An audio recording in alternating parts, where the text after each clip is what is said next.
ಎಲ್ಲ ಗಂಡಂದ್ರು ಯಾವ್ಯಾವ ಟಾಸ್ಕನ್ನು ಆಯ್ಕೆ ಮಾಡ್ಕೊಂಡಿದ್ರು ಅಂತ ನೀವು ನೋಡಿದ್ರಿ ಅಲ್ವಾ. ಈಗ ನಿಮ್ಮ ಗಂಡ ನಿಮ್ಗೋಸ್ಕರ ಏನನ್ನ ಮಾಡಿರ್ಬೋದು ಅಂತ ಗೆಸ್ ಮಾಡ್ತಿದ್ದೀರಾ? ಗೊತ್ತಿಲ್ಲ. I am waiting to see. Actually ನಾನು ಕಾಯ್ತಾ ಇದ್ದೀನಿ ನೋಡೋದು. ವಿಟಿ ಪ್ಲೀಸ್. ನೋಡೋಣ ಅನ್ಕೊಂಡಂಗೆ ಈ ಬಿಲ್ಡಿಂಗಲ್ಲಿ ಯಾರಾದ್ರೂ ದೇವ್ರ ದಯಿಂದ ಕೆಲಸ ಕೊಟ್ರೆ. ಅಮ್ಮ ಇವತ್ತೊಂದು ದಿನಕ್ಕೆ ಏನಾದರೂ ಸಣ್ಣ ಪುಟ್ಟ ಕೆಲಸ ಇದ್ರೆ ಕೊಡಿ ಅಮ್ಮ, ಅಚ್ಚುಕಟ್ಟಾಗಿ ಮಾಡ್ಕೊಟ್ಟು ಹೋಗ್ತೀನಿ. ಅಯ್ಯೋ ಹೌದಮ್ಮ. ಒಂದು ಬಿಲ್ಡಿಂಗಲ್ಲಿ ಒಂದು 4 ಮನೆ ಇತ್ತು. ಯಾವುದಾದ್ರೂ ಒಂದು ಮನೇಲಿ ಕೆಲಸ ಕೊಡ್ತಾರಲ್ಲ ಅಂತ ಫಸ್ಟ್ 3 ಮನೆಯಲ್ಲೂ ಕೇಳಿದಾಗ ರಿಜೆಕ್ಟ್ ಆಯಿತು. ಟೆರೆಸಲ್ಲಿ ಒಂದು ಮನೆ ಇತ್ತು, ಅವರೇ ಬಟ್ಟೆ ಒಗೆಯೋಕ್ಕೆ ಅಂತ ರೆಡಿ ಮಾಡ್ಕೊಂಡು ಇಟ್ಕೊಂಡಿದ್ರು. ಸರ್ ಕೆಲಸ ಎಲ್ಲ ಆಗೋಗಿದೆ, ಇವಾಗ ಬಟ್ಟೆ ತೊಳೆದಿದೆ, ತೊಳಿತೀರಾ? ತೊಳಿಯೋಣಮ್ಮ. ಇಷ್ಟೇನಮ್ಮ?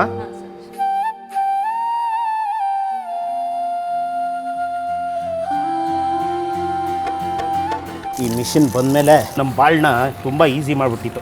ಇವಾಗ ಗೊತ್ತಾಗತ್ತೆ ಸುಮಾರು ದಿನ ಆದಮೇಲೆ ತಿಂದಿದ್ದು ಹೆಂಗೆ ಅರಗಿಸ್ಬೇಕು ಅಂತ.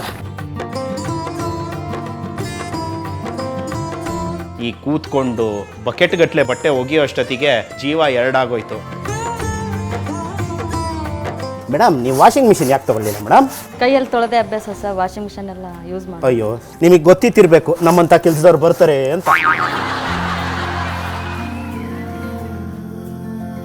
ಅಯ್ಯೋ ರಾಮ, ಆ ಸೋಪ್ ಪುಡಿ, ಆ ಸೋಪು, ಅದೆಲ್ಲ ನನ್ನ ಕೈ ಹೆಂಗಾಗೋಯ್ತು ಅಂದರೆ ಒಂಥರ ಸುಕ್ಕಿರೋ ಬಟ್ಟೆ ಹೆಂಗಿತ್ತೋ ಹಾಗೆ ನನ್ನ ಕೈ ಆಗೋಯ್ತು. ಏನು ಮೇಡಮ್ ನಿಮ್ಮ ಯಜಮಾನ್ರ ಹೆಸರು? ವೀರೇಶ್. ನಿಮ್ಮ ಹೆಸರು? ಗೀತಾ. ಚೆನ್ನಾಗಿರೋ ಬಟ್ಟೆನೂ ಅಂತಂದು ಹಾಕಿದ್ರಿ ತಾನೇ?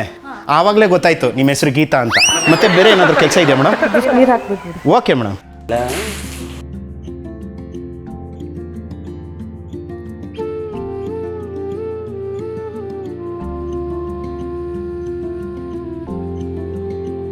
ಸುಮಾರು ದಿನ ಆಗಿತ್ತು ರಂಗೋಲಿ ಬಿಟ್ಟು. ಯಾಕಂದರೆ ನಮ್ಮ ಮನೆಗಳಲ್ಲಿ ಆಬ್ವಿಯಸ್ಲಿ ನನ್ನ ಹೆಂಡತಿ ಆಗಲಿ ನಮ್ಮ ತಂದೆ ಆಗಲಿನೇ ಆ ಕೆಲಸ ಮಾಡ್ತಾ ಇದ್ದಿದ್ದರಿಂದ ನಮಗೆ ಕಷ್ಟ ಗೊತ್ತಿರಲಿಲ್ಲ. ತುಂಬಾ ಖುಷಿ ಆಯಿತು ಆ ರಂಗೋಲಿ ಹಾಕೋದು. ಚೆನ್ನಾಗಿ ಹಾಕಿದ್ದೀರಾ sir rangoli? Thank you madam. ಖುಷಿಯಿಂದ ಏನಾದರೂ ಕೊಟ್ಟರೆ ತೊಗೊಂಡೋಗ್ತೀನಿ ಮೇಡಮ್.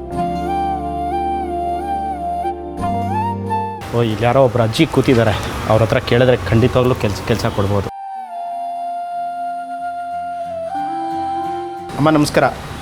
ನಮಸ್ಕಾರ. ನಿಮ್ಮ ಮನೇಲಿ ಏನಾದರೂ ಕೆಲಸ ಇದ್ದರೆ ಹೇಳಿ ಅಮ್ಮ, ಮಾಡ್ಕೊಟ್ಟು ಹೋಗ್ತೀನಿ. ಕಸ ಗುಡ್ಸೊಂಚೂರು ಕ್ಲೀನ್ ಮಾಡ್ಕೊಟ್ಬಿಡು. ಓಕೆ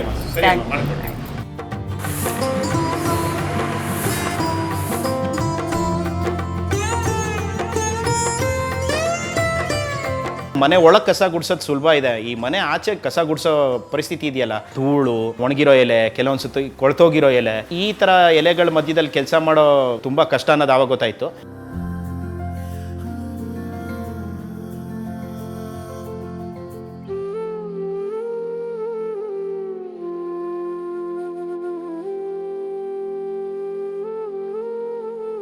ಅಮ್ಮ ಕಸ ಗುಡಿಸಿ ನೀರು ಹಾಕಿ ಎಲ್ಲ ಕೆಲಸ ಆಯ್ತಮ್ಮ. ಬೇರೆ ಏನಾದರೂ ಕೆಲಸ ಇದೆಯೇನಮ್ಮ? ನೋಡಪ್ಪ ಒಂಚೂರು ಆ ಕಾರು ಒಂಚೂರು ತೊಳ್ಕೊಟ್ಬಿಡಪ್ಪ. ಯಾವುದಮ್ಮ? ಇದಮ್ಮ? ಹಾಂ ಸರಿ ಅಮ್ಮ, ತೊಳೆದ್ಕೊಡ್ತೀನಿ. ಕಾರ್ ತೊಳೆಯೋ ಕೆಲಸನೂ ಒಂಥರ ಖುಷಿ. ಅಂದರೆ ಆ ಮೈನ್ಯೂಟ್ ಕೆಲಸ ಮಾಡೋದ್ರಲ್ಲೂ ಆ ಒಂದು ಸುಖ. ಅಮ್ಮ ಎಲ್ಲ ಕೆಲಸ ಆಯ್ತಮ್ಮ? ಇನ್ನೇನಾದರೂ ಬಾಕಿ ಇತ್ತಮ್ಮ? ಇಲ್ಲಪ್ಪ ಚೆನ್ನಾಗಿ ಮಾಡಿದೀಯ, ಇದೆಲ್ಲ ರೂಢಿ ಇತ್ತಪ್ಪ ನಿಂಗೆ ಮಾಡಿ. ನಮ್ಮ ಮನೇಲಿ ನಮ್ಮ ಹೆಂಡತಿ ಅವಾಗ ಮಾಡಿಸ್ತಾ ಇರ್ತಾಳೆ. ತುಂಬ ಖುಷಿ ಆಯ್ತಪ್ಪ, ತುಂಬ ನೀಟಾಗಿ ಮಾಡಿದೀಯ ಎಲ್ಲ. ನಿಮ್ಮ ಖುಷಿಯಿಂದ ಏನಾದರೂ ಕೊಟ್ಟರೆ